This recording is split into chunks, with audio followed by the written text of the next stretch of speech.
Hello, my name is Martin Utschig, and I'm the author of Integral Relationship Practice and the teacher of our 26-week Integral Relationship online training.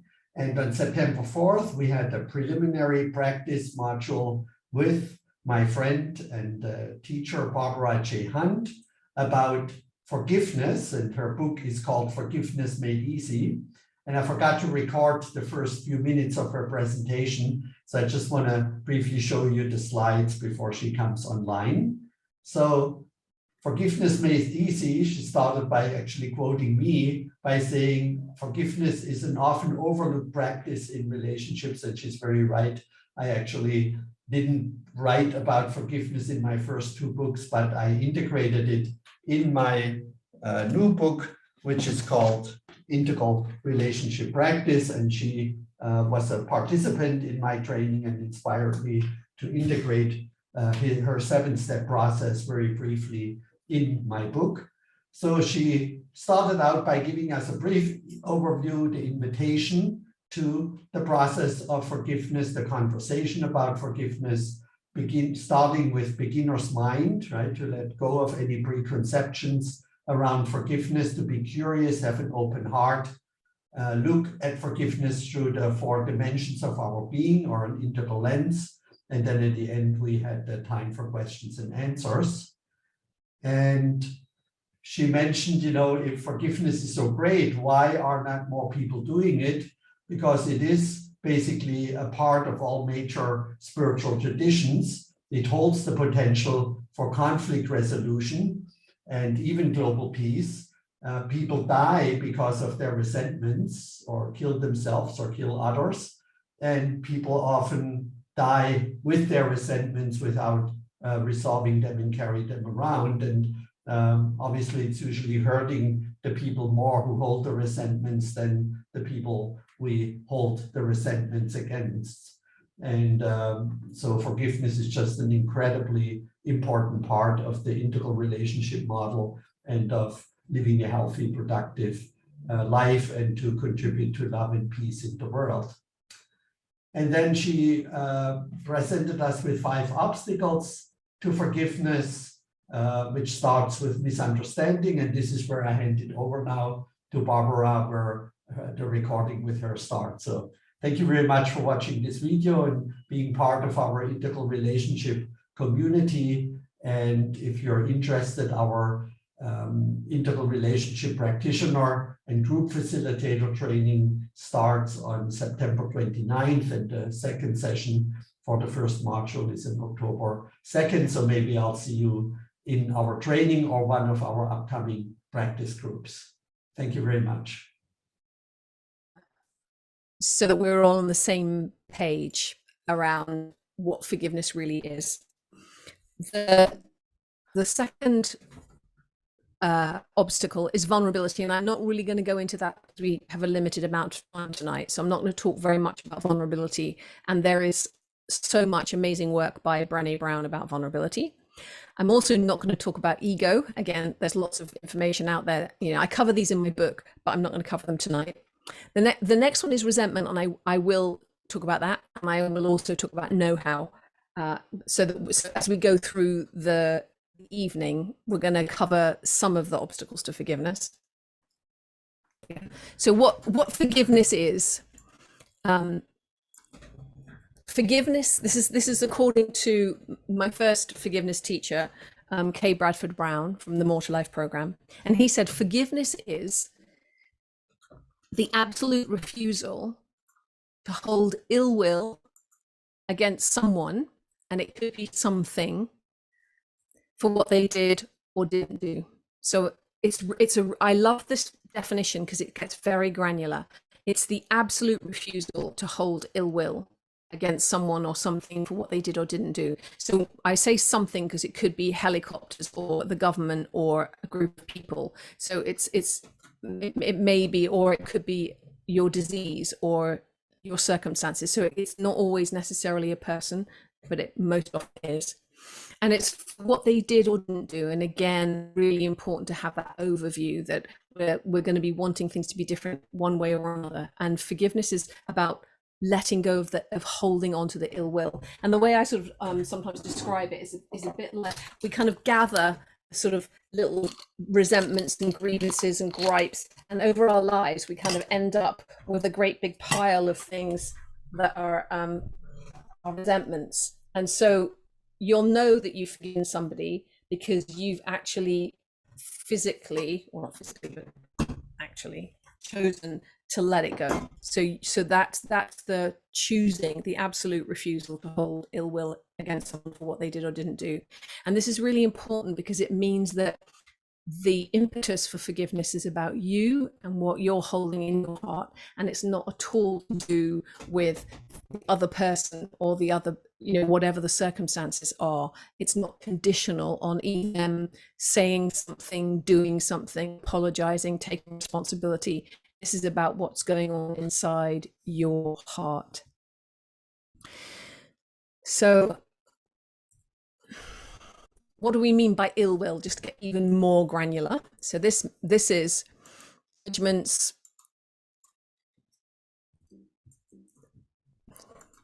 gripes, grudges, grievances, resentment, and I put that in bold because we're going to talk about that a bit later on. Sulking, withholding, being cold, anger, rage, hatred, vengeance, vendettas, and war. So ill will can be like a spectrum, like a gradient, if you like, of reactivity. So you're going from being slightly miffed about something to really like grouchy and sulk about it, to being maybe really angry, to be furious, to be raging. And we're including all of those things. And the truth is that when you're angry about something, it's much harder to access the circuits in your brain that will help you to forgive. And there's been some scientific studies done on this. And it doesn't mean that you can't, but sometimes I have people who want to do forgiveness work, but they say to me, I don't feel ready yet. And sometimes that can be prolonged for a really long time, and sometimes it is because there's too much, either like the emotions, the chemicals are running through your veins too much. It's hard to access the circuits that you need, and sometimes you might be perpetuating those, and that's when we can do something about it. So I believe that there is sort of a ladder of readiness. And for this evening, what I recommend you think about is the possibility of doing some forgiveness work on a sort of something maybe that's a minor event or a minor grievance rather than a really challenging and significant one. And in fact, I always recommend that people, if they're going to do a significant piece of forgiveness work, they actually work with somebody, with a qualified therapist in some way to do that work. So you want to read this from the bottom to the top. So we're going from I will never forgive to I won't forgive, I can't forgive, maybe I should forgive, I need to forgive, like I want to unburden my heart, I want to free my heart, I want to forgive, I don't know how to forgive, I choose to forgive, I've forgiven, I've let go. And so we may be anywhere on this ladder in terms of our readiness to forgive, and that we may be different places on the ladder depending on what it is that we need to forgive. There may be something which is relatively minor that we find easier to forgive, or we might find with some things, some circumstances, some people, we just still in that I will never, or I won't forgive.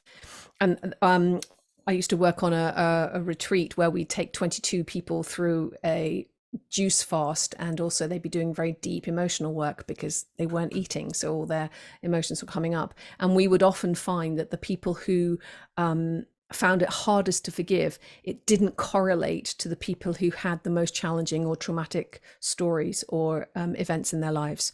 So there isn't a correlation between the heinousness of the crime and your ability to forgive. And that's partly why I asked the question about forgiveness at the beginning, at the very beginning, before we started the call, about, how are you with forgiveness in your own life and in your relationships? So the common denominator really is wanting things, usually other people, to be different from the way they are. And that sounds very simplistic, but if you travel down all the way, that's what we're after. And there's this lovely alternative serenity prayer, which goes, God, grant me the serenity to accept the people I cannot change, the courage to change the one I can, and the wisdom to know that it's me.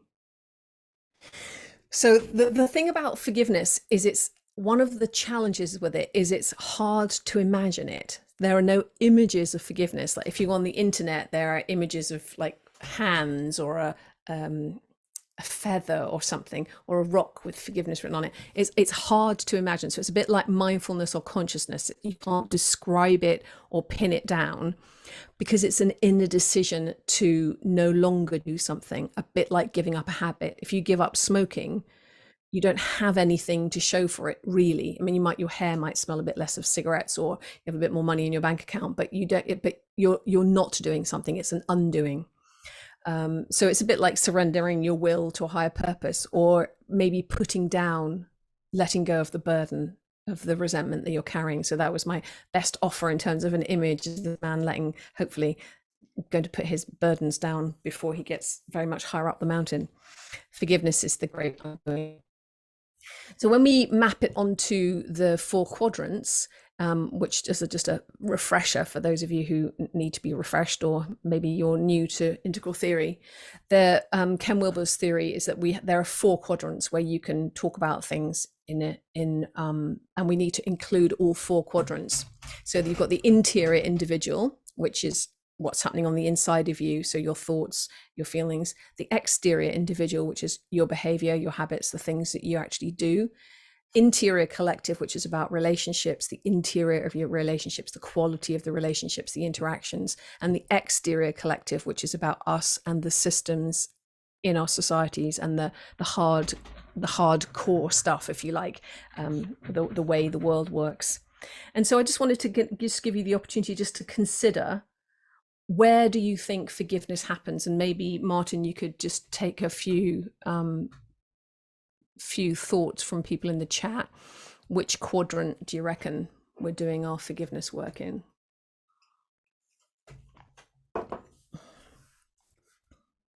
So quickly type in the chat. Where do you reckon?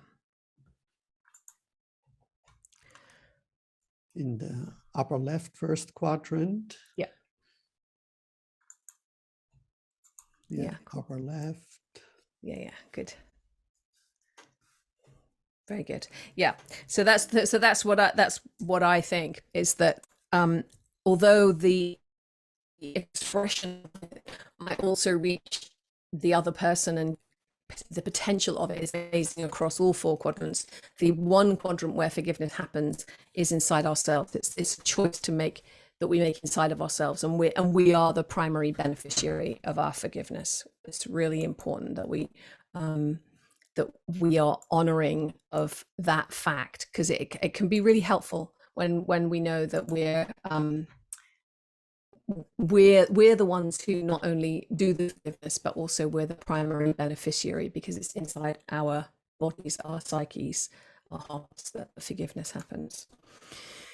And so, having said what forgiveness is, the absolute refusal to hold ill will against someone or something for what they did or didn't do, we'll also talk about what forgiveness is. And I was listening to something today a friend sent me, where someone was going, you can't just forgive and just let people walk all over you. And I think some of the common misassumptions about forgiveness are partly why we don't do it very much, because we think that forgiveness is weakness. We think it might be a feeling. So we might say, I don't feel like forgiving. And there's another really nice K. Brown quote, which is, forgiveness isn't a feeling, it's a decision, and the feeling is relief. So which is nice to remember. Forgiveness isn't a way of avoiding the past or a way of avoiding painful feelings. It's not feeling okay about something. It's not letting someone off the hook. It's not letting people walk all over you. It's not abandoning important values. It's not saying something is okay with you, particularly when it isn't. It's not trivializing what happened. It's not cutting someone out of your life. It's not forgetting about something. It's not condoning or rationalizing or excusing unacceptable behavior. It's not instead of or the same as restorative justice. So you might also seek restorative justice, and you can do that whether you've forgiven or not, but it's not the same. It's not forgetting or dishonoring the past. It's not a way of staying in unhealthy relationships. It's not reconciling old relationships. You don't have to go back to your ex when you've forgiven them. It's not automatically trusting people again, only for extreme circumstances. It's not pointless because the past is over. A lot of people say, well, I don't think about that anymore. But then they might say, well, yeah, but I'm not going to go to the wedding because I might see them. So although they might not be thinking about it anymore, it's still impacting their behavior in the present. It's not something that will happen naturally if you wait long enough. It just means that you might forget about it, but it doesn't mean it's healed. It's a bit like a splinter going in really deep in your body. It doesn't mean it's healed. It just means you haven't got it out. It's still in there. And it's not dependent on someone apologizing or making amends or even taking responsibility. And this can be quite a hard thing because a lot of people say, well, you shouldn't forgive someone unless they're taking responsibility or apologizing or making amends. And the trouble with that is you may be waiting for the rest of your life for that to happen. So you need to find a way where you can set yourself free, regardless of what the other person has subsequently done or not done after whatever it was that happened. And it's not dependent on the heinousness of the crime. As I said before, there's no relationship between this. For me, in the way I teach forgiveness, there isn't something that's unforgivable because you don't necessarily know all of the circumstances. There's definitely things that you might want to litigate against, or you might want to have somebody apprehended, or even they might have mental health issues. But even say somebody committed a terrible crime and then you discovered they had a brain tumor and that was impacting their behavior. It's like that you can always like have a modification of whether or not you want to seek punishment or restorative justice. So then it's not that you're not responding. Of course you're responding to something, but it's you can choose to do it with or without hating someone. So you can go through the whole process of divorce or conscious uncoupling. You don't have to hate each other and go through the process. So the hate thing is optional. And so this is a kind of a really important question, which is, how would your hate be helping? How is it helping you in your life? Because it doesn't really matter how hard you resent someone.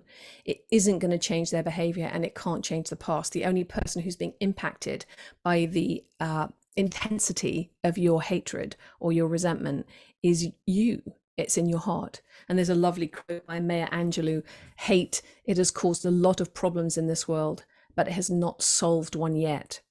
And I do ask people, so if there is if someone has an example of how hate has resolved something, I'm always curious about that, and we can have more of a conversation about that if somebody has an example. So I'll be curious to know about that.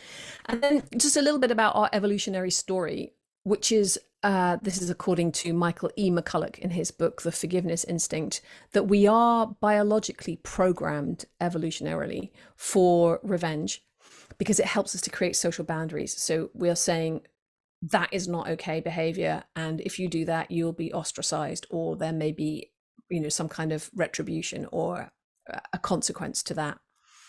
But also, we're biologically and evolutionarily programmed for forgiveness, and because that helps to create social cohesion. So we are able to forgive. And I am always in awe and often very moved by stories of people, particularly there's two in particular of women who went through the Holocausts and were prisoners of war in Auschwitz, Eva Kor and Edith Eger, and they both have fascinating stories of their experiences during that time, and then also their relationship with forgiveness. And both of them were able to forgive their abusers, which was extraordinary. So it is amazing that we have that capacity in us, even in those most extraordinary of circumstances. So back to, why is it so hard to let go of our resentment? So there's sort of, besides the obstacles, there's also problems.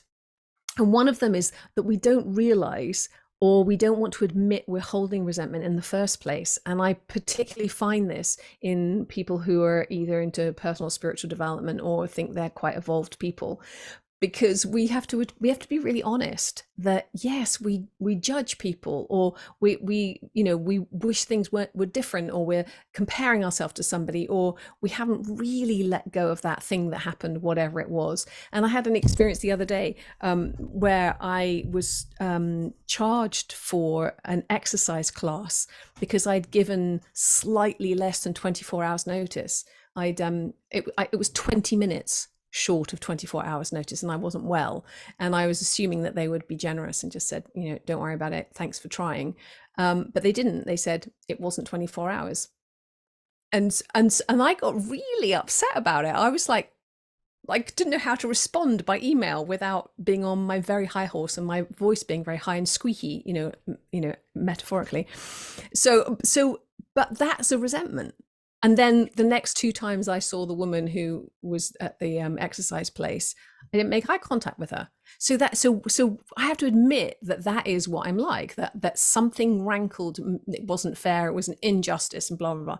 And it doesn't really matter whether or not she was right or wrong, or whether or not she should have been generous, or blah, blah, blah. But the important thing is that part of me shut down at that point. And that for me would tell me that I'm holding a resentment.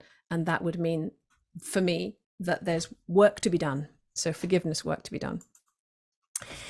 The second problem is that we don't actually want to let our resentments go. And I'm going to talk more about why we don't want to let our resentments go. So this is really important. And you can see this all over the internet, that we are bewitched by clickbait. If you get someone says something that gets you angry or pushes one of your buttons, you're more likely to spend more time or waste more time, because that's what we're like as human beings. So the third problem is that we're consciously or unconsciously getting some benefit from holding on to the resentment, but most of the time we're not aware of what that benefit might be.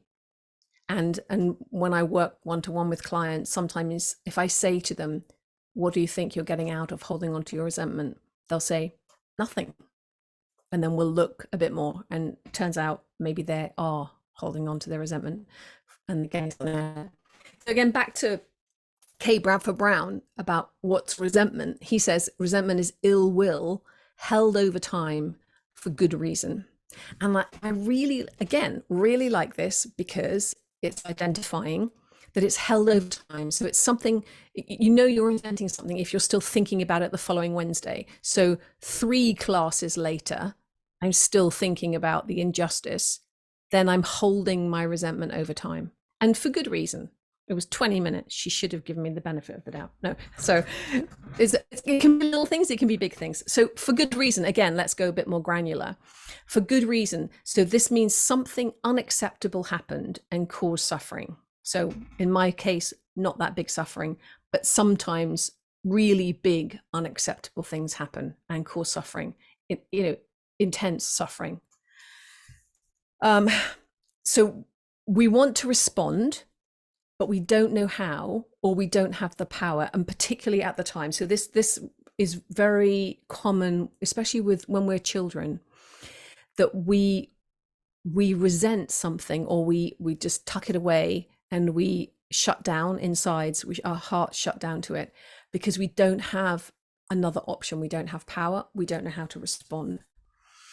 But then the good reason can also be that we're getting the benefit out of holding on to the resentment rather than letting it go and forgiving it, because it's serving us in some way. And like I said, we're not always aware of this, but it can be a very intelligent coping mechanism. Thomas Hubel, the spiritual teacher, Thomas Hubel talks about this, a very intelligent coping mechanism. So if you're a child, you don't have any power over a decision that's made, say you're sent to a particular school, or your family moves, or a new sibling arrives, that it's easier to hold a resentment, hold your grudge, and to close your heart a little bit than it is to feel the pain, or to risk saying something to your family member about it, or if you do try saying something to your family member, not being believed or not being honored. So the getting something out of holding onto the resentment can be, it's a bit like a spectrum. Sometimes there are really egoic reasons, like having the moral high ground,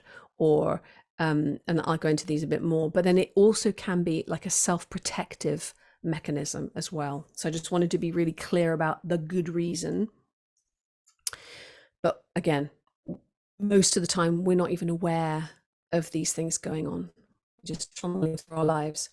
So this is the part where we get a little bit interactive. So here's an opportunity for you to just, and you don't write these down in the chat. This is just for you to write down on a piece of paper or on a device.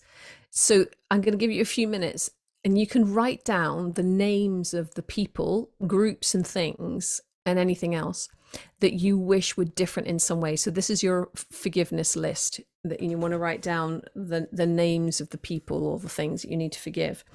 And when I was first invited to do this particular exercise, I started making my list, because I thought, well, if I'm going to lower my bar, and pretty much everybody I've ever met will be on my list. And so I started making my list, and I was gaily going through all the, like school friends and siblings and, blah, blah, blah. And then I got to number 36, and I thought, yeah, probably resent my mum as well, put her name down. And that became relevant. And I'll say more about that in a bit. But you want to lower your bar to anything that disturbs your peace of mind or your peace of heart. So on this is my like more recent forgiveness list, a neighbor, which I have to the cross through because these ones I've done recently, and a friend. But Elon Musk, because of the satellites, like he wants to send up 440,000 satellites in the sky, and I don't like them in my sky, so he's on my list. And then also Boris, who I have had on my list for a while. So this is the invitation. So yours might be longer than mine. And this is just for example's sake. So, but just start writing a few names down, and I'll stop talking for a minute, and I'll give you a minute, and then just get a few names down. Okay, you can keep writing, but I'm just going to keep going. So the next bit, which is kind of fun, is to write down how long you've been holding on to each grievance. So in my neighbor's case, 22 years, friend, 1 year, Elon Musk, 4 years, Boris, 3. So my total just on my little list is 30 years. And so I do invite you to share your total score in the chat. And then Martin, I don't know if you've got a calculator, whether or not you can add up the group total, because actually that can be quite illuminating. Thank you very much. I love it. Well done, everyone. So 45, 22, 50, 60, 141, 22, 21, 2, 50, 275 so far. Excellent. 90, 78, 240. Oh, is this your running total, Martin? 278. Maths has gone a bit. Anyway, I think you get the picture. Is like we're kind of heading into the hundreds of years worth of resentment, and that's just in this lovely group of 30-something people who are all, conscious and being awake and aware. So imagine the cumulative effect of resentment in our world, how many years worth of resentment we're all carrying around. So we're like that guy in the picture with that big burden on our backs, and we're all like that. So we're going to have a little think about what could be the benefits of forgiving. So how might it be if you actually were able to let go of some or more of your resentments? How could it serve you? What's the good stuff? So if you want to, you can write that down for yourself, or you can share in the chat. What do you think might be? Martha says roughly 45 billion years. Yeah, exactly. And I says many lifetimes. Yeah, I know. So Nat says health. So yeah, that's definitely a benefit of not holding resentment in your heart. Love. says Daniela. Yep. Patrick wins. It's not a competition. Relief, yes. Forgiveness is not a feeling, it's a choice. Ability to walk through life open and unguarded. Yeah, beautiful. Inner peace, absolutely. Room for bliss. Feeling connected. Freedom from bondage. Freedom, yeah, absolutely. Breathing easy, yeah. Less war, wouldn't that be amazing? Freedom. I love it. Yeah, so we all have a sort of a sense of what's possible, why forgiveness might be a good idea, and what happens to our consciousness after death. Yeah, exactly. In fact, I don't know if you saw, I shared a little thing earlier today about that lovely Egyptian myth, which is when you die, your heart is put on a set of scales, and on the other side of the scales is a feather. And if your heart is as light as a feather, then you go on into the afterlife. Possibility for new beginnings in relationships, absolutely, Carson. And I think, Anya, sorry. And I think it's really important that when we clear our hearts, then we really truly are free to meet our beloved, our new beloved in fully. Again, beautiful, really lovely. Okay, so you're getting a feel for it. So I'm just gonna share what I came up with. So in the upper left, peace of mind, overcoming depression, lower anxiety levels, increased happiness, resolving past trauma, developing leadership characteristics, increased sense of freedom. On the upper right, lower levels of cortisol, lower blood pressure, reduced risk of heart attack, improved weight loss, less muscular tension, better sleep, improved sexual function, improved sexual and erotic life. And in fact, there's quite a lot of the studies that have been done on forgiveness have emphasized the physiological benefits. I mean, there really is a marked difference between people who do their forgiveness work and people who don't. And then lower left, improve relationships with your family of origin, your spouse, your kids, colleagues, co-workers, your boss, if you have one, friends and neighbors, community, yourself. And then lower right, better understanding and tolerance of differences, more resilient communities, co-creation and collaboration on equitable infrastructure, less conflict, less destructive global competition, and the potential for the global peace. And improved health overall, improved immune function, feeling more loving towards everyone in your life, more connected to others, more aware of the interconnection with all of life, greater creativity, enhanced problem solving, reduced cyberbullying, feeling kinder towards yourself, less likely to feed addictive behaviors and destructive habits, fewer arguments and bringing up the past, especially in arguments, improved spiritual life, no emotional baggage left outstanding at the end of your life, peaceful death, like you said, Sarita, and then the phenomenal potential, which is global peace. And so this is the other thing. So my themes in particular are, why don't we forgive if it's so great?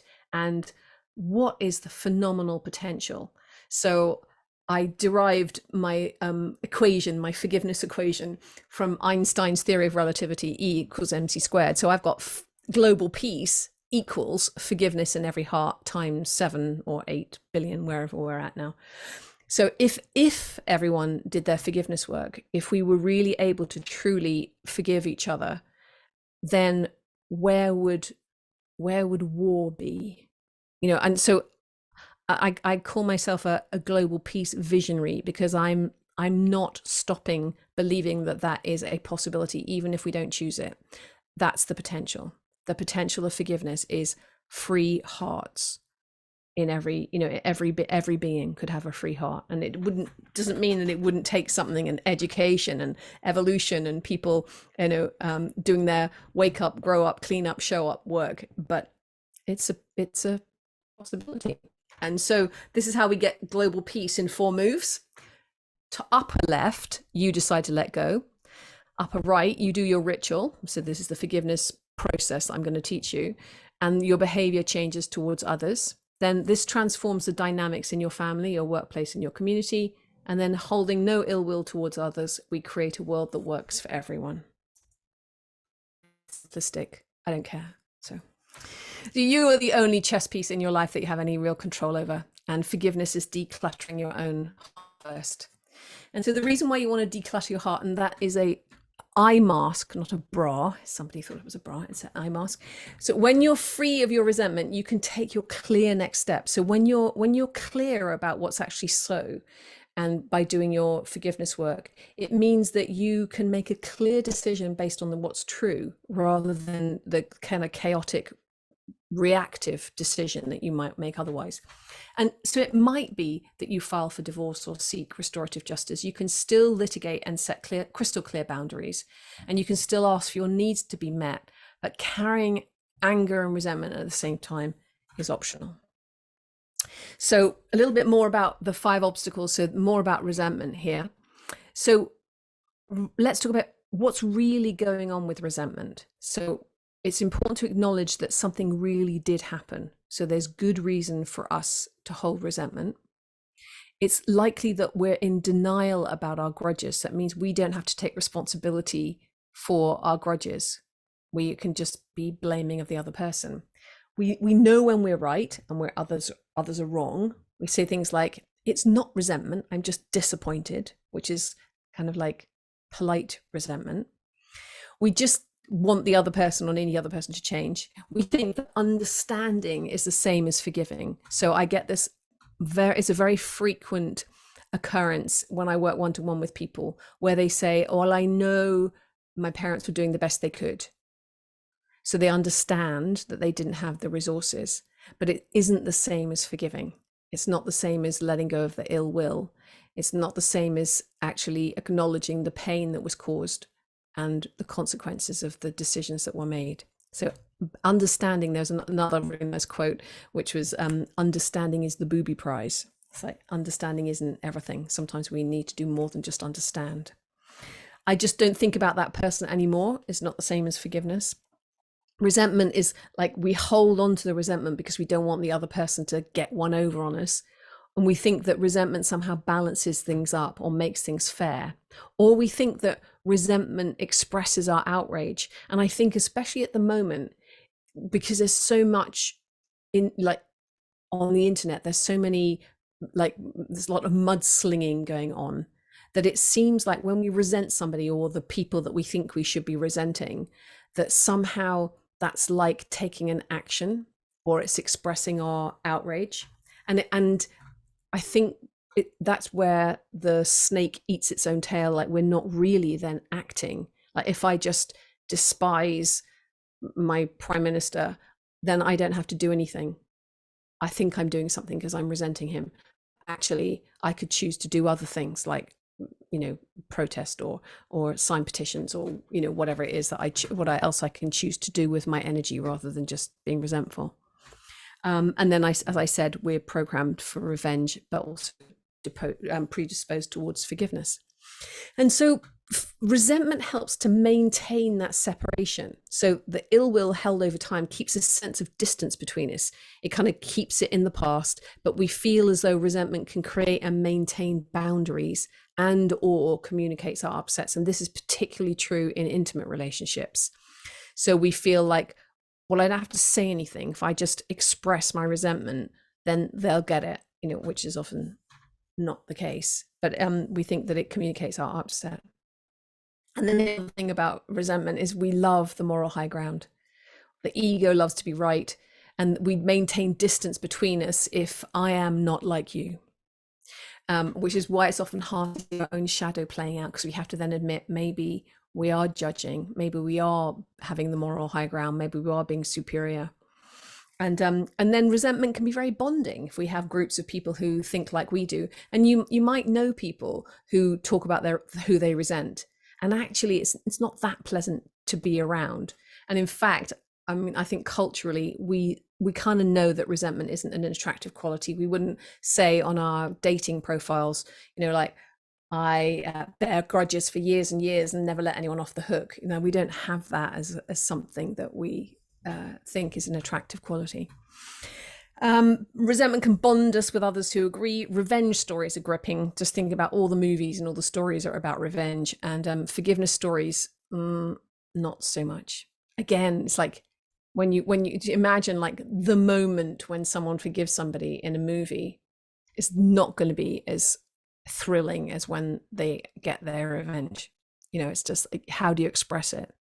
Feathers or something. It's like but that's that's my my argument, if you like, is just the power of forgiveness is really underestimated. So back to power, resentment and K. Bradford Brown. Resentment is the power of the powerless. So when we feel like we don't have when we don't have power, resentment makes us feel like we've got something. It's like when I can't change things that are happening beyond my control, holding resentment feels like we gain some sense of power. And then, so these are the other things that we get out of holding on to our resentment. And in fact, let me just flip back a sec. So let's just see if you want to write something in the chat about what you think you might be getting out of holding a resentment. So how might it have served you? And also don't forget, I said that thing as well earlier on about sometimes forgiveness resentment can help us to feel it like it can protect our heart. So we might be using it as a very intelligent coping mechanism, or it might be a bit more of the dodgy work of the ego. So it's good just to explore these, and you might want to just do a little bit more reflecting yourself on this. So the payoffs and benefits that we get out of holding our resentment that we don't like to admit on our dating profile. So these are things like a sense of protection, sense of power, avoidance, denial, a sense of distance, justification, moral high ground, being right, judging others harshly, the illusion of justice, the illusion of boundaries, the illusion of activism, martyr story, victim story, revenge, blame, specialness, superiority, inferiority, and being different. And back to what I was saying is that you don't need to hold the resentment in order to, like in your case, Sarita, stop paying somebody. It's like you can do that with an open heart and just really clear boundaries. So the resentment is kind of like an optional extra that you might not want to carry with you. So I'm just going to give you just a moment just to think about that, because this is actually really helpful as we get ready to go into the practice itself, for you to think a little bit about why you might be holding on to that particular resentment, because it can help if you identify this, it can help to let it go when we get to the point of letting it go. So I'm going to just crack on. So this is in all four quadrants. So when you think about it, the payoffs might turn up in any of the four quadrants. So I'll just give you some clues. Your meaning making is the foundation for all the payoffs and benefits of holding on to resentments. It might justify your own dodgy behavior, because if I resent someone and then I choose to not take responsibility for it, then I can justify my behavior. I can, steal stationery from my crabby boss if, like I'm justifying my behavior, because if they treated me better, then I, wouldn't do that. Or we treat the other person with disdain or unkindness or coldness, or we separate ourselves from other members of humanity who hold different beliefs. So it can show up across all four quadrants. So, lovely quote from Brené Brown: "It might go down like a milkshake, but it burns up your insides like battery acid." And my absolute favorite quote about resentment, which is, resentment is like setting yourself on fire and the other person will be burned by the smoke. So now we're just going to turn the corner and look at what's resentment costing you. So this is an opportunity to write in the chat. What does it cost you to hold on to resentment? And again, this can be across all four quadrants. What are the downsides of not letting go of your ill will? How's the weather on the inside of your umbrella? I really like this picture. I contacted the artist after I'd seen it and asked if I could use it on my book cover, because the people who are suffering, the weather is on the inside of their umbrellas, and the guy who has closed his umbrella, he's looking up at the sun and it's not raining where he is. Like he's taking charge of his inner life. I really like that. So again, chance to reflect in all four quadrants. So if you want to add stuff in the chat before I share that one, what are the downsides So health, inner peace, total loneliness, depression, lifetime, energy, time, health, connectedness, giving one's power away and not living in full authenticity. Yep. Squandering the many hours that otherwise might have been worthwhile. Anxiety, lack of balance, a less rich life, pain body. Yeah. Close myself off. Absolutely. Shutting down your heart. Energy to create and be in service. Coldness in my heart, loss of connection, muscle tension, loss of health, cutting off from my true self. Fantastic. Really cool. So I think hopefully you're all on board so far. So here we go. The broadly inner peace, humility, humanity. On the external side, physiological well-being, sleep, bad habits, dysfunctional relationships, perpetuation of conflict, social culture wars, a divided world, distorted values, ecological destruction, perpetual war. And then this is just in a little bit more detail, but I think we all got the picture. So again, back to how we give it, our forgiveness, your forgiveness is peace in your heart. So you decide to let go, then you do the forgiveness process. This transforms your relationships, and then this transforms your world. So here's the question: are you ready or willing to let go of your own suffering? How do you let go? How do you forgive? And how do you know when you've forgiven? So I'm hoping that you're somehow interested in how do we do this? And I've done lots of different experiments with this particular question and discovering what's the most effective way of doing some forgiveness work. And there's lots of different ways you can do it. You can write things down, you can burn them, you can send letters, you can try having conversations with the person. I don't recommend having a conversation with the person concerned. I prefer to stay in the upper left quadrant and just do your own forgiveness work in a very particular way. And so I've developed this over time where I sort of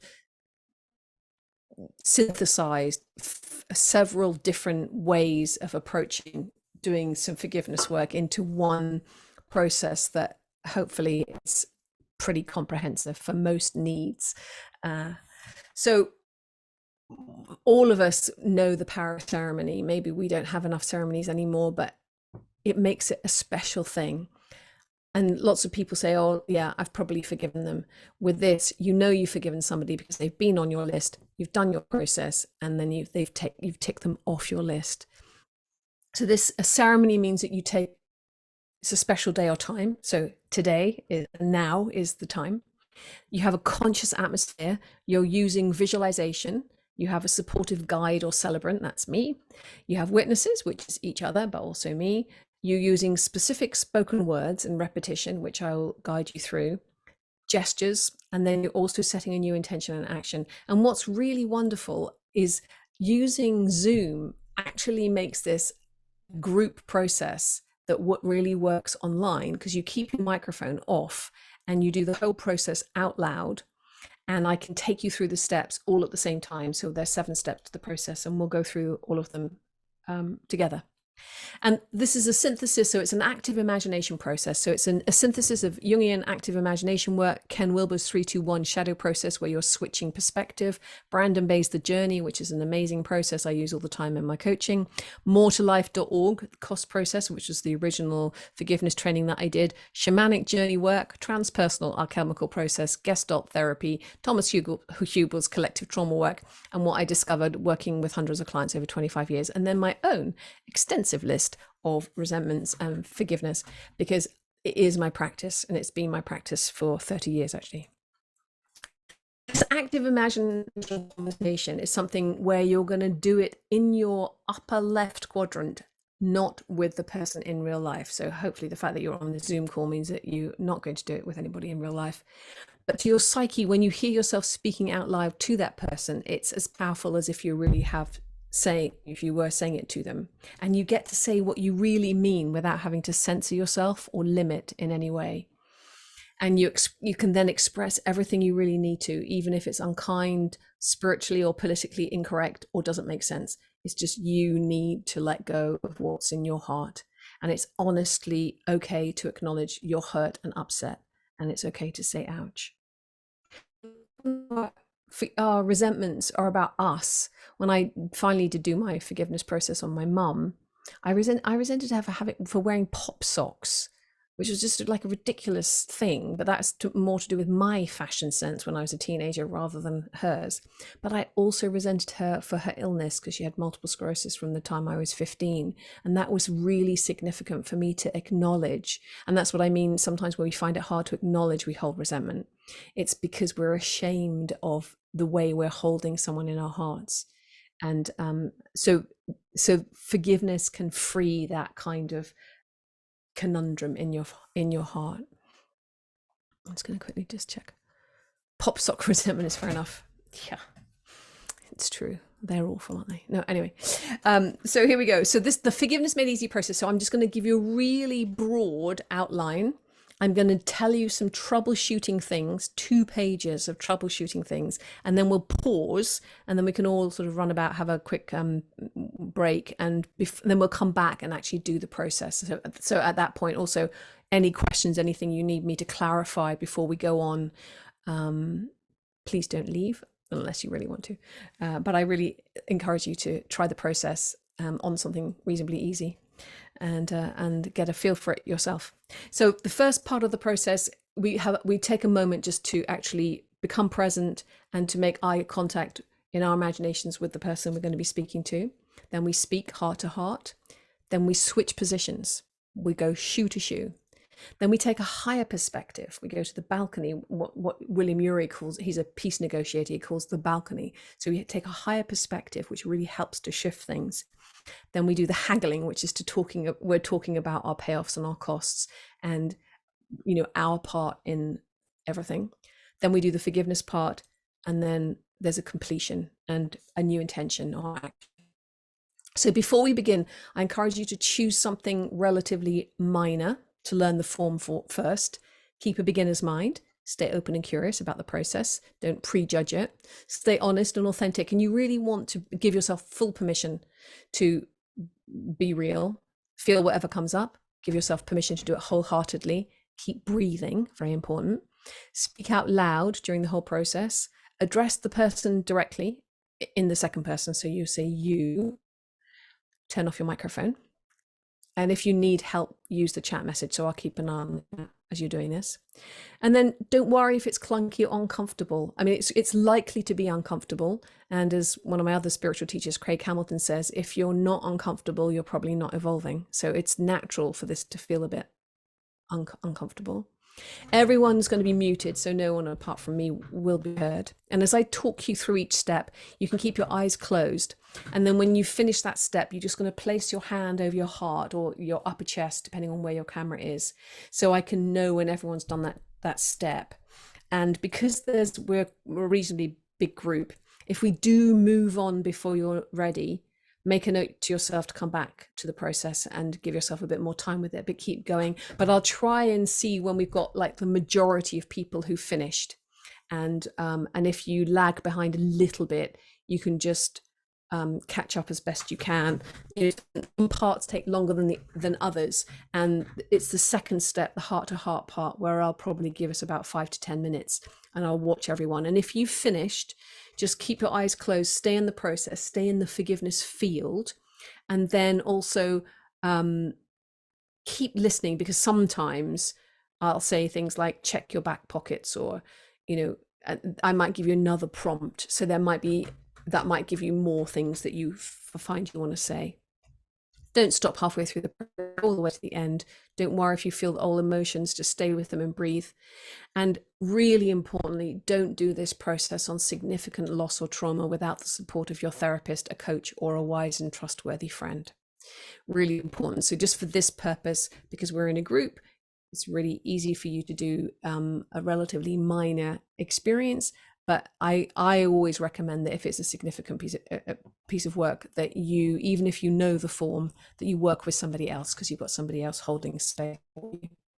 Okay, Allow your eyes to close and just notice your body. Bring yourself fully present to this moment. Notice your body sitting wherever you're sitting or lying wherever you're lying. And just bring your attention to your breath and allow your attention to be fully present.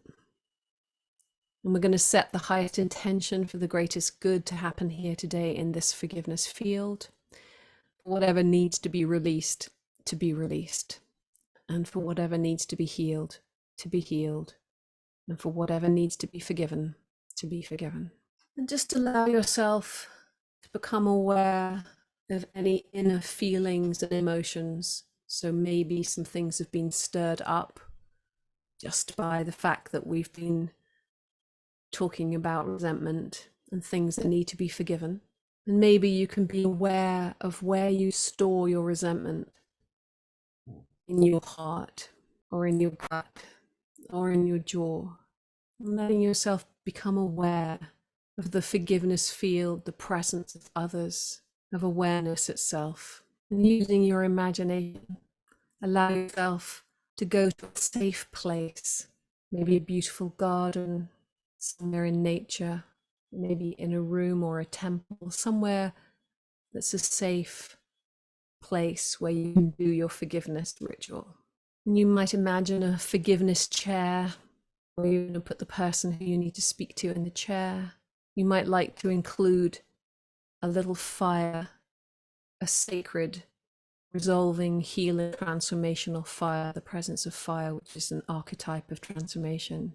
You might also want to bring some kind of wise inner guide, a mentor, or a character who's going to be a witness on the inner as you do this work. And then see yourself at the fire, and then we'll do the first step, which is to make eye contact with the person or the thing that you need to forgive. Just give yourself a few moments to invite the person, make contact with them, take a few breaths. And then when you're ready, you're going to begin to speak out loud and say whatever needs to be said and let the other person hear what needs to be heard. So you don't have to be kind or polite or politically or spiritually correct, just honest. So you're going to speak out loud and say what needs to be said. And I'll prompt you as we go, but I'm just going to be quiet for 5 minutes. So just keep going and keep making eye contact. We're about halfway through our 5 minutes. And just check your back pockets. You can say things like, I resent you for all the times when, or I wish, or I resent you for the consequences. So just keep going.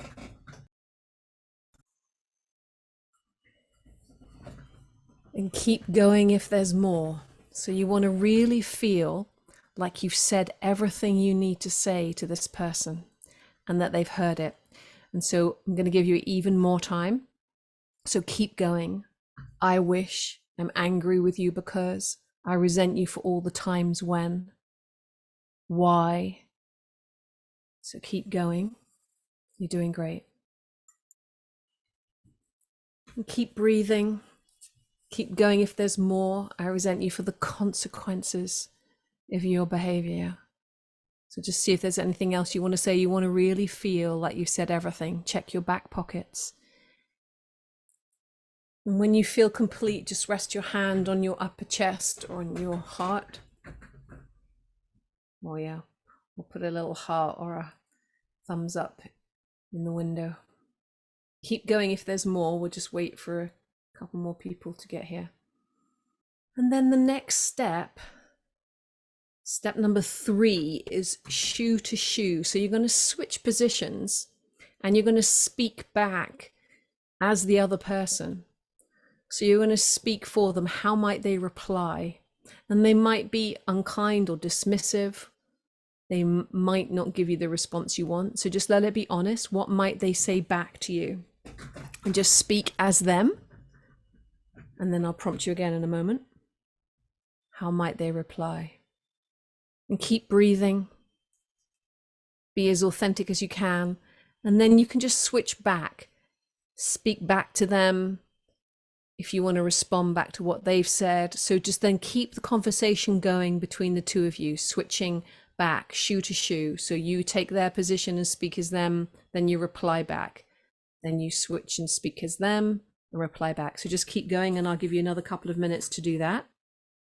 And again, keep breathing, check your back pockets, make sure you feel like you've said everything you need to say to this person before we move to the next step. So when you're ready, just put your hand on your heart, on your upper chest.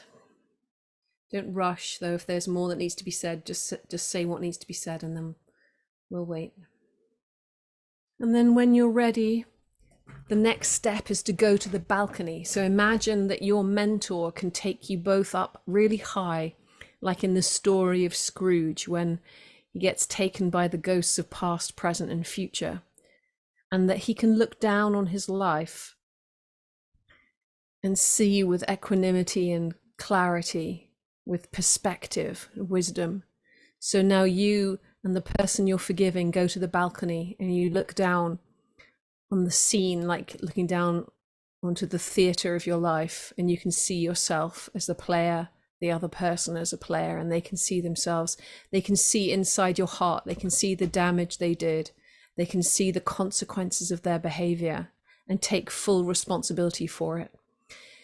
And if this is hard, you might need your mentor to take the other person even higher. So you want to go as far up as you need to go, so that you really get a sense that the other person can see clearly and take responsibility for what they did or didn't do. And then you continue your conversation from the balcony, so the other person will speak first. So from the other person's highest, wisest self, what might they say, and speak that out loud and keep going. And after the other person has spoken, you can reply back to them from your higher self. So you really want to feel as though something's able to be seen at this level that's different from the level of the personality, the ego self.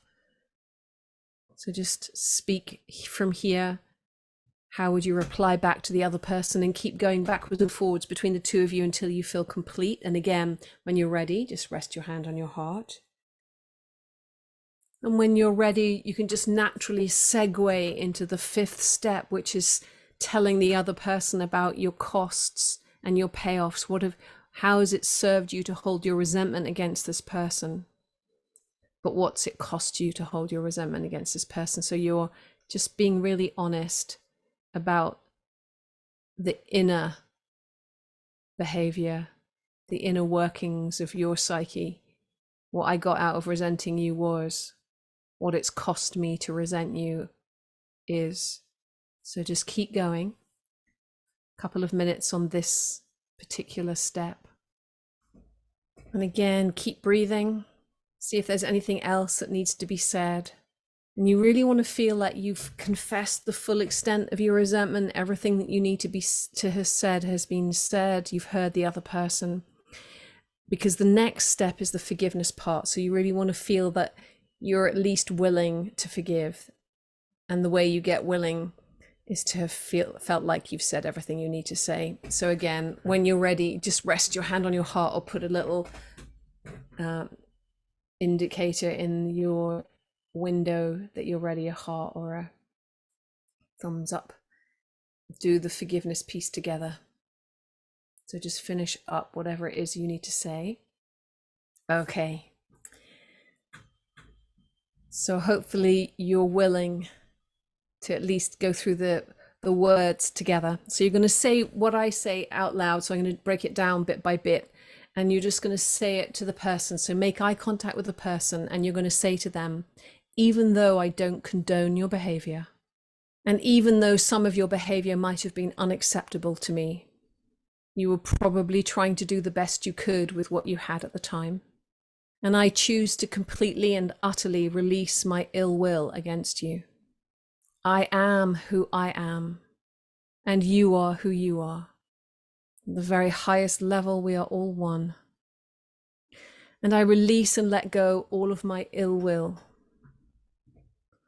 all the pain, all the patterns, all the resentment and expectations I've held against you, and I choose to forgive you and ask for your forgiveness for anything you need to forgive me for. I set us both free. And then you can imagine your mentor just purifying the connection between you or cutting it completely away, dropping your ill will into the fire, letting that burn away.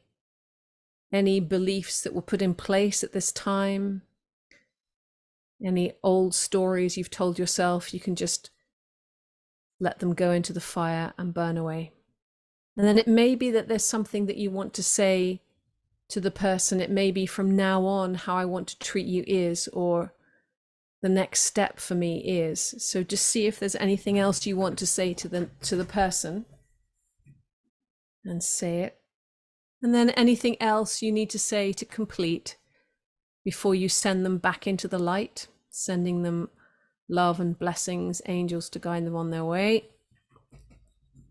And then returning to the fire, just you and your mentor. Imagine you could look into the future as you look into the flames to see what might be different. Maybe you just see yourself with a slightly lighter heart. Maybe you're making different choices. Maybe you just feel differently on the inside. So whatever that is for you, you get to keep that. So you just let the little fire go out. Thank your mentor, send them back into the light. And then just reconnect with your body. So feel your body right where you are right now. It's Sunday, 4th of September. Just completed a forgiveness process. And then you're going to feel your feet, your spine, and when you're ready, you can just open your eyes, come back to the room. And then take a couple of breaths, maybe stretch your body, whatever you need to do. And then I'm really happy to have any feedback or answer questions, but I'm also aware that Martin wanted to speak to you. So Martin's going to have to forgive me or add me to his forgiveness list. He wants to talk with you about his Integral Forgiveness 26-week training. So, but I'd love any feedback if there's any questions, anything, if you got stuck or it didn't work or you need further support, just pop something in the chat. Let me know how you are. Nice exorcism. Thank you, Anthony. Yeah. Could you give us the words for step 6? Yes, I can email them to Martin. Thank you, Martin. Don't want to rush anyone. Verse 1 and 2 made me cry. Yes, that sometimes really happens. It can be very moving. James, warm, alive, and contented. Valdo, thanks. Great. And I really am interested in like honest feedback. So if something didn't work or you got stuck, it's really helpful for me to know, or the pacing didn't quite work. It's just, I'm just always gathering information. And if you want to stop here and join our 26-week training where we look at these and many other aspects that I will show you in a moment, then the next training starts on September 29th, 2022. And we have 2 sessions every week that have covered the same module. The other option is starts on Sunday, October 2nd, 2022. That's our training. And at integralrelationship.com, you can find more information and sign up for the new training. And we will also have a workshop, a 5-day workshop in Ava near Istanbul and the Black Sea, a little beautiful resort village from May 17 to 21st, 2023. So here is I'm going to show you the whole integral relationship model real quickly.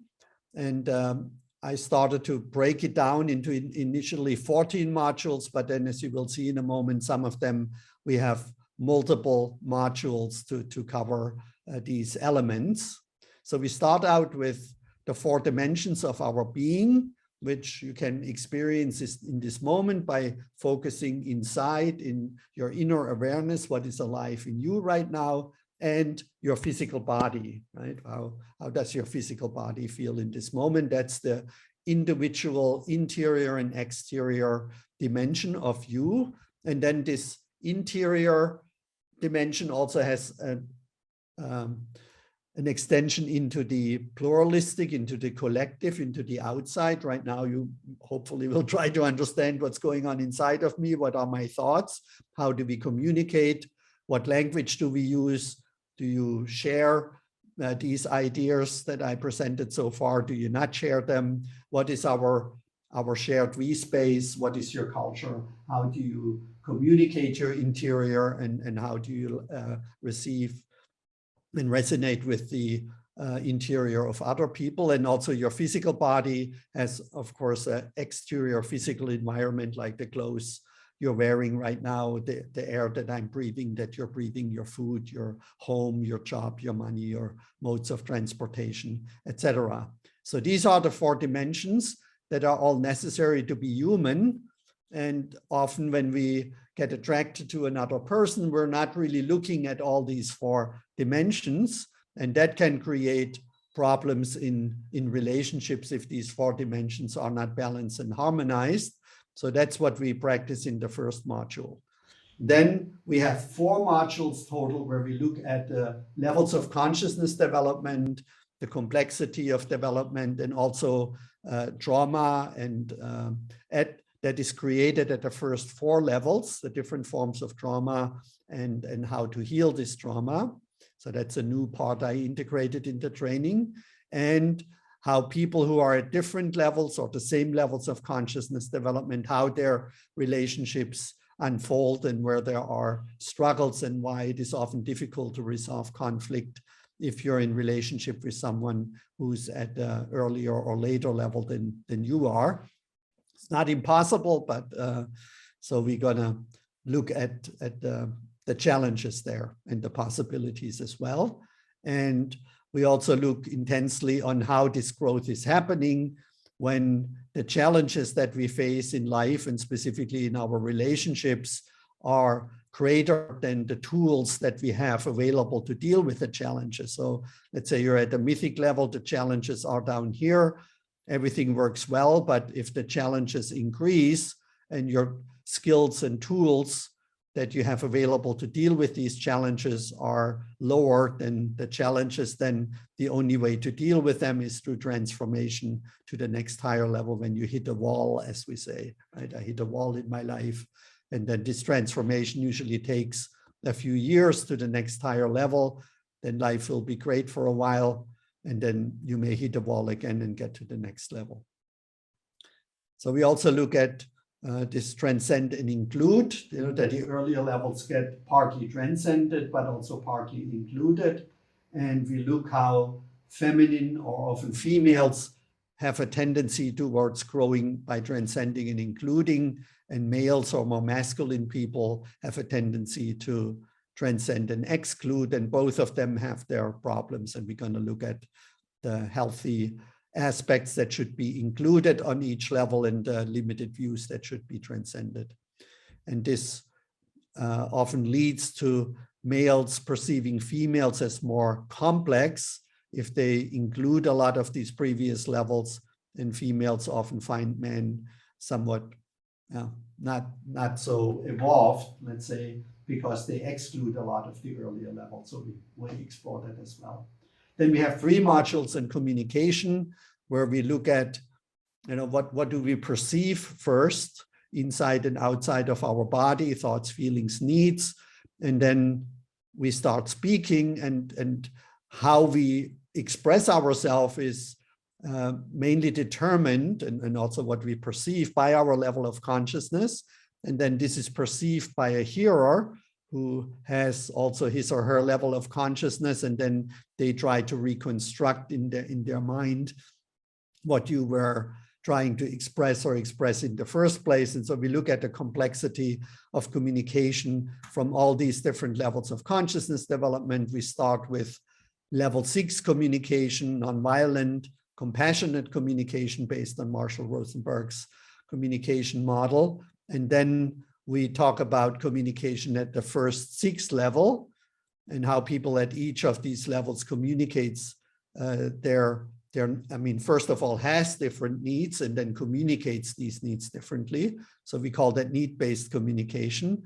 We also integrate trauma triangle, Karpman's trauma triangle, and then how we can transform this to David Emerald's empowerment triangle, which this would be the magic second level predominantly, and then this would be the orange rational level.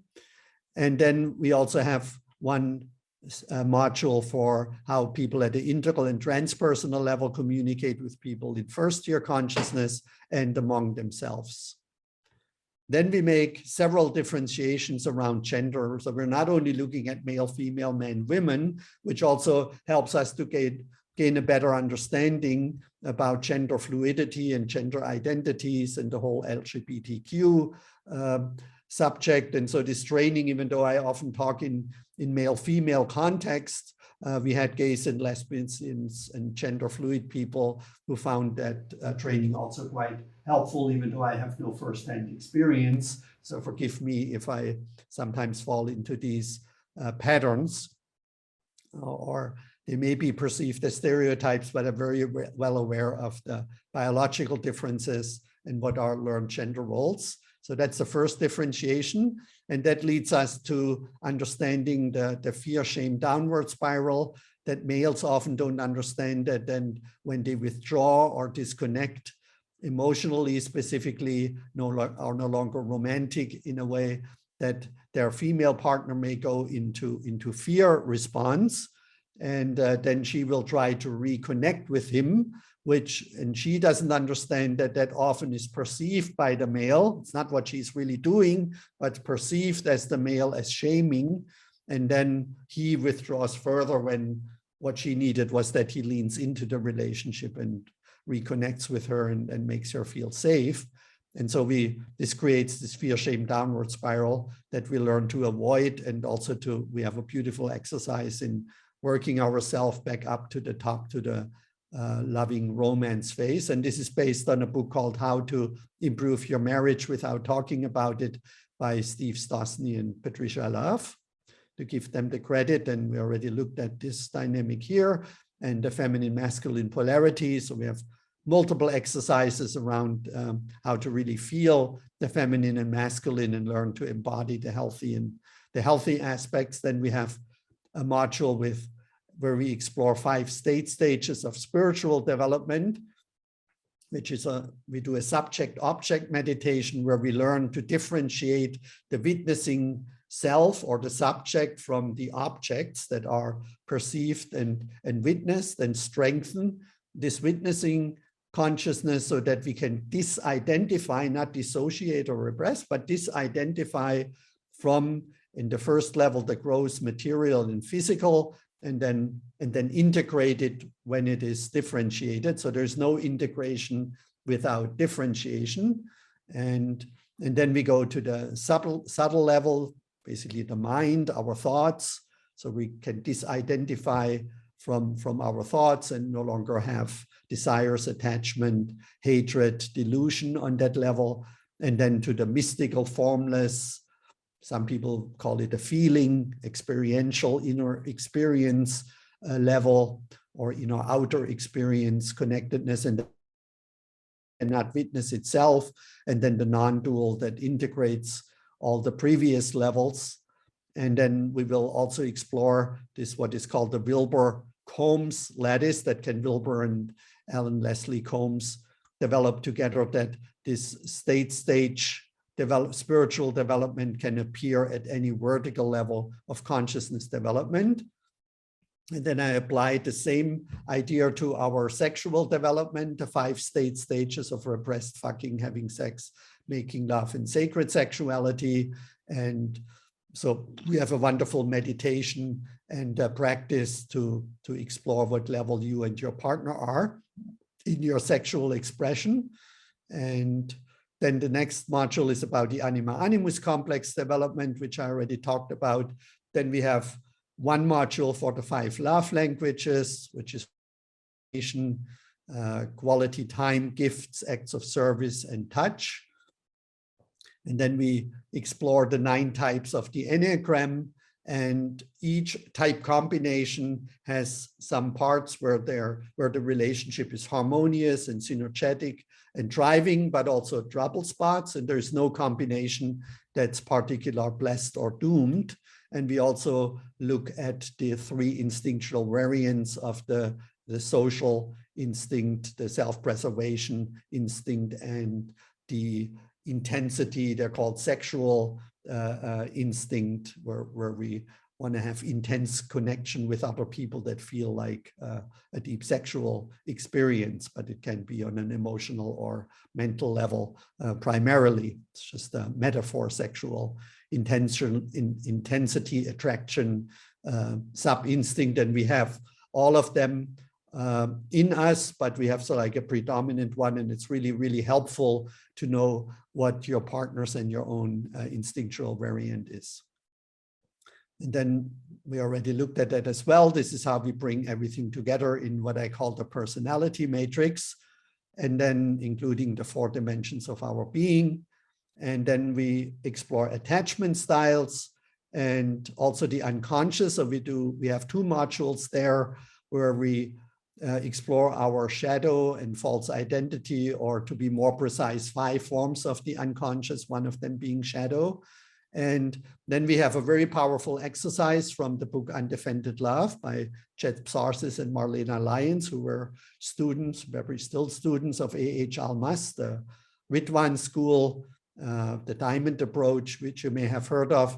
And this exercise allows us to go through these different layers that prevent us from loving undefendedly because of our fears, fear being the opposite of love. So we first look at or experience our primary emotional reaction to our partner's reality.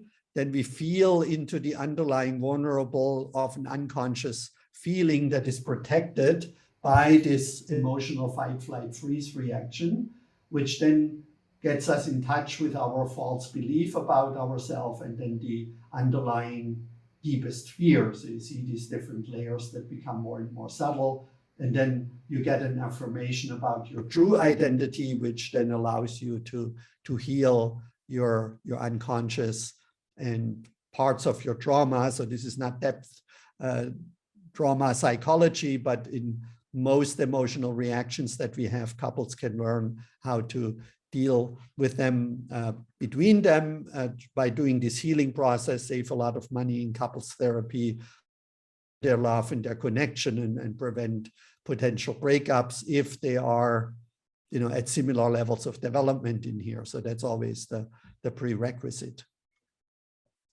also for this work.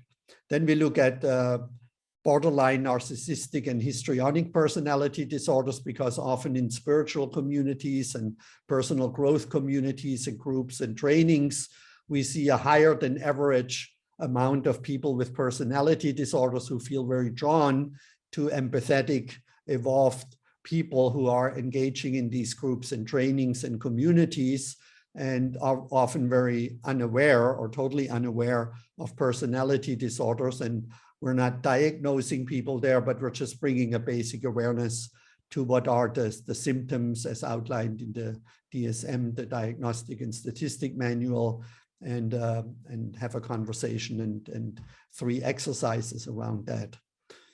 So it is not about being judgmental or becoming a diagnostician and diagnose people, but just to bring awareness to the dynamic.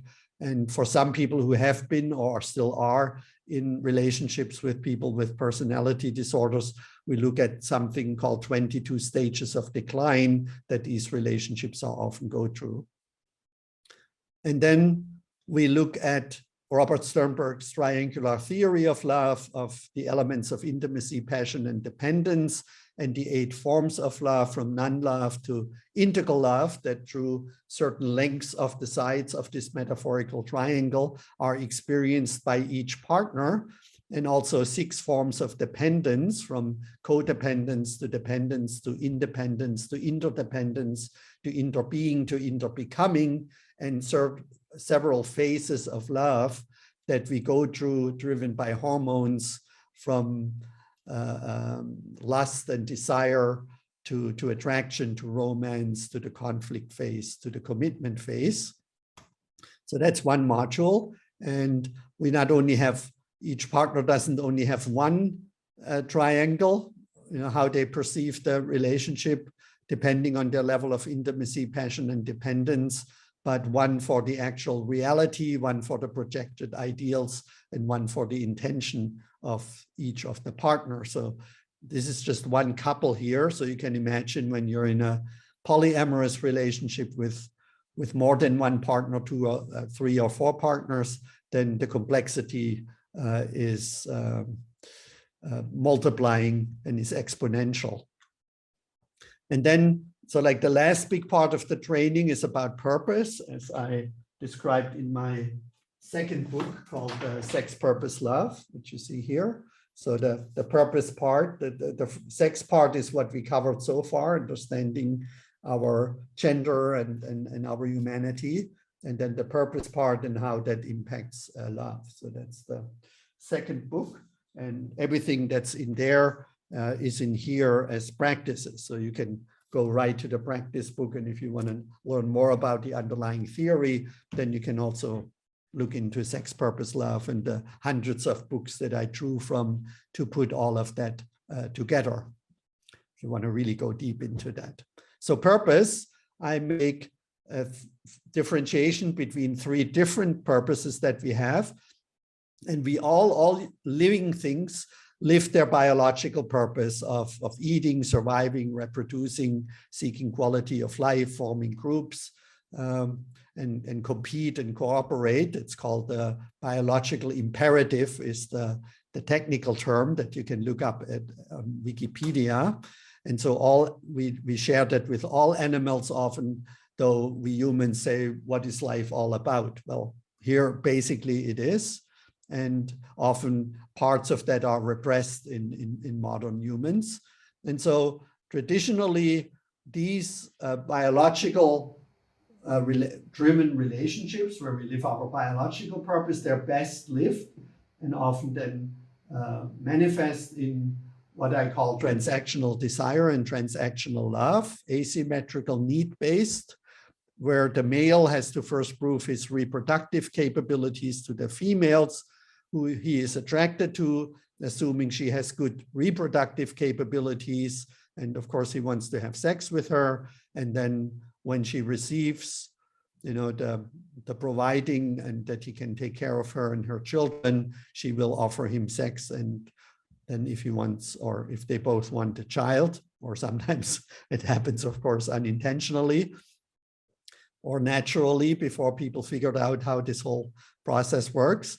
And then for his power, his 3rd chakra, social status, power, protecting in exchange for her loving care, and his creativity in exchange for her feedback. And that's on the biological level. And then there is something I call transformational love and transformational purpose, which is basically understanding this matrix here, and that we can, in a relationship, or we need actually a relationship to learn, to heal, to grow, and to awaken without spiritual bypassing, growing by challenging each other, healing. We can only heal our relationship wounds in relationships and learning about how to become fully human in relationship. So that is the transformational purpose, to learn, to heal, to grow, and to awaken. I don't have a slide for that. And that helps us to make this exchange healthier and eventually then move to higher levels. So here you see the 7 chakras, and here are the levels of consciousness development. And I call this the chakra consciousness matrix, because obviously the more evolved you become, the later stages you move into consciousness development, the more complex and the more evolved the needs and the desires, but also the exchange between the chakras, this asymmetrical exchange becomes. And then some people then awaken to this desire, not only to live their biological purpose and share it, but also their transformational purpose. And that leads us to our transcendental purpose, where based on our natural talents, either for empathy, in cognitive intelligence, creativity, or kinesthetic capabilities. This is genetically predispositioned. And then after gestation, as our brain and our body develops, and then we develop skills, we usually have one or two strengths, either to be more creative in a sense, creating more beauty, or creating more truth, or creating more goodness, or creating more functionality. And we look at at 4 different discovery methods, how you can get in touch with your purpose and then find your niche, like in my case, furthering the integral relationship vision by supporting singles and couples in co-creating healthy relationships. And since I only have like one strength, which I would say is goodness, and my secondary is functionality, intelligence, and creativity, I'm not so good in. Whatever your passion and purpose is, since you also have 1 or 2 strengths, you will feel attracted to a partner who shares your purpose but has different strengths. And then combining your strengths will create something what Barbara Marx Hubbard called suprasexuality. So like a new attraction that feels like sexual attraction, but it's really this desire to make the world a better place. And you align behind your transcendental purpose, but you bring different gifts, different capacities to the co-creation. And then that allows you to become true co-creators at a level of each 7 chakras. I'm not going to read all this. I may pause the video if you want to take a look at it. And then we have a module on soulmates, biological, transformational, and transcendental soulmates, how to identify them, how to attract them, how to define it first, and then identify and attract, and then co-create a soulmate relationship. So there is more than one soulmate potentially, and eventually you want to be with your biological, transformational, and transcendental purpose soulmate, all 3. But most people start out with biological, then they move on to a transformational soulmate or multiple transformational soulmates. There's often like serial dating, serial relationship on the transformational level. And then the transcendental, they're usually then lifetime partnerships, again, like my friends Alison and Alex Gray, for example, or Mitten and Deva Primal and other couples you may know who have this real shared purpose to create more beauty or more truth or more goodness or more functionality in the world.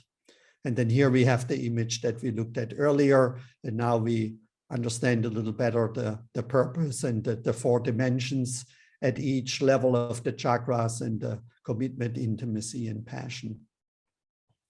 And this really matters for the future of humanity. As we learned from Jürgen Habermas, traditionally males and females in the tribal stage, so that started 100,000 of years ago, formed couples and then communities, and out of these tribes, these communities, the systems, as Habermas calls it, of money, power, the media, etc., emerged in support of the family, the community, the tribe, the couple. And eventually, these systems became so powerful, as we experience today, that they're often controlling our life to an extent, but we're still somewhat shielded and less dependent on the system if we live in the context of a couple, family, community. And if we're single, then there is a high chance that the system will directly encroach on us as single males, females, and we potentially also become dependent on the system. So that's a criticism, this hyper-individualism. And David Brooks, my favorite journalist, talks a lot about the disintegration of friendships and families and communities. And then he also says at the end, and I have no real solution. And so I think the integral relationship model provides the solution, how we can return to maintaining our wholeness and partialness in healthy relationships. And so Habermas, I just want to read this, Will Gris wrote that this individualization, right, and this breakdown of communities that we see here in this image leads to decrease in shared meanings and mutual understandings, erosion of social bonds, disintegration of communities, increase in people's feelings of helplessness and lack of belonging, the consequent unwillingness of people to take responsibility for their actions and for social phenomenon, and destabilization and breakdowns of social order and stability. So yeah, turn on the TV, read newspapers. I think most of us probably are aware that this is happening in front of our very eyes, and Habermas predicted that 20, 30 years ago.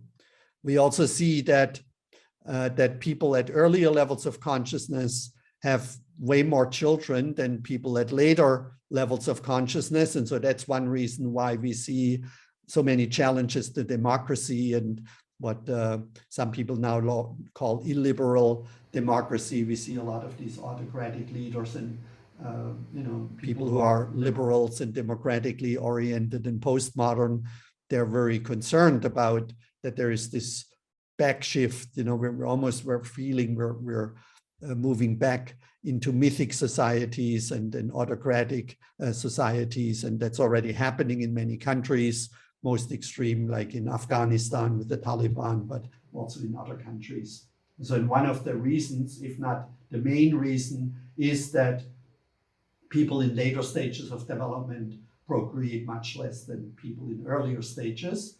And so we also see that if you look at the world fertility rate, that in the Northern Hemisphere and also down here, most countries now have birth rates that are way below 2 children per woman. And since people become older and work longer, we don't fully see the effects yet. So, and these economies are often thriving because you have very few children and not so many old people yet, and a lot of people in productive ages. But this is now moving higher and higher, the average age in countries, and that will create problems that never happened before in human history. So there's a book called 8 Billion and Counting, where the female author analyzes this dynamic, and only in sub-Saharan Africa will we add about 2 to 3 billion people, or the people there will add them. So we will kind of level out at 10, 11 billion, and then the overall humanity number of humans on the planet will decline. And that, of course, also creates huge potential problems. So we look at 8 different reasons why relationships matter. These were only 3. And then you get a certificate at the end of the training, and it's 26 2-hour live group sessions. You can pick between 2 sessions each week. And if you don't want to do the training, have more an experiential life workshop, you may also sign up for the workshop in Avan near Istanbul from May 17th through the 21st. And Khaled Al-Shibiri with his wife will be there and co-facilitate and co-host.